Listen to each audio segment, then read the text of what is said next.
Hey, what's going on, everybody? My name is Mundane Matt. And yesterday I did a video where there was a recent study that suggested that people who like to virtue signal on the internet are generally trying to do so as a way to feel better from some perceived guilt that they feel. It's one that applies to all of us, but when it comes to like political leanings, those on the left tend to do it a little bit more than those on the right.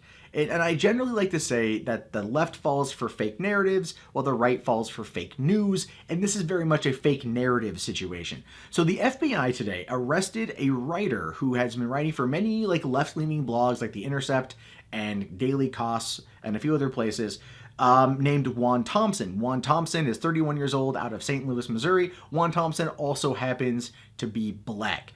Now, the reason why that plays into the story is because he was fired from The Intercept after he wrote an article claiming to have interviewed Dylan Roof's cousin Sean about racism and stuff, and that never fucking happened. Now, the reason why this particular arrest was made was because, one, at least according to the FBI, they allege that over the course of the last little bit, he has been sending bomb threats to multiple Jewish community centers around the country.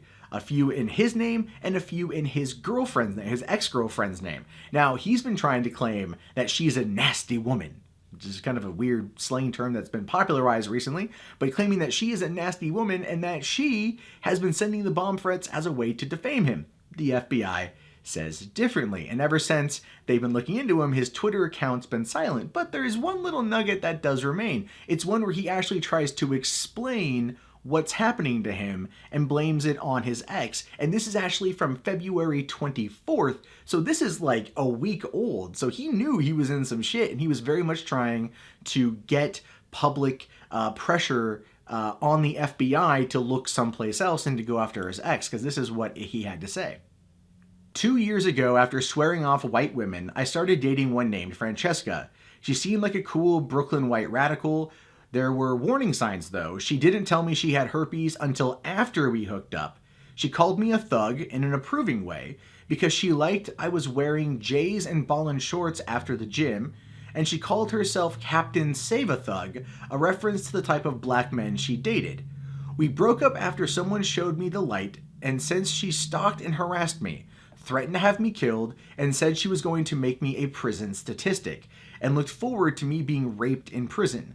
Francesca, by the way, is the clinical director at a prominent NYC nonprofit. She, though I can't prove it, even sent a bomb threat in my name to a Jewish center, which was odd given her anti-Semitic statements. I got a visit from the FBI, so now I'm battling the racist FBI and this vile, evil, racist white woman. I'm afraid we know what happens when white women use a law to go after black men. Okay, so clearly he's trying to shift the blame over to his ex-girlfriend, making public statements that she is an evil, vile white woman, all while claiming she's also racist, and he's not racist, that he's being persecuted because he's black. Again, all the standard diatribes that come out of people that are very much trying to get away with committing crimes and blaming it on somebody else.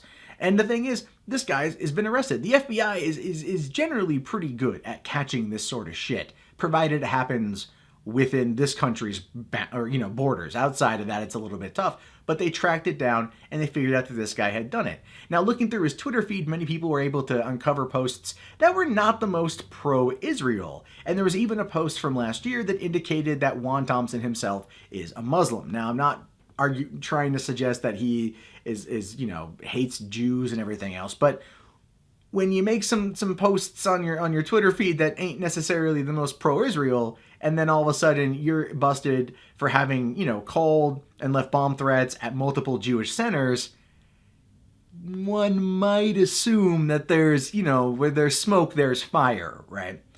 But what this story tells me is that you always have to be careful of the activists and those who are very much leaning in one direction, because oftentimes, at least when it comes from the left, they come across as massive fucking hypocrites, especially if they're male feminists. And I'm using that more or less as a standard, as my audience will understand that.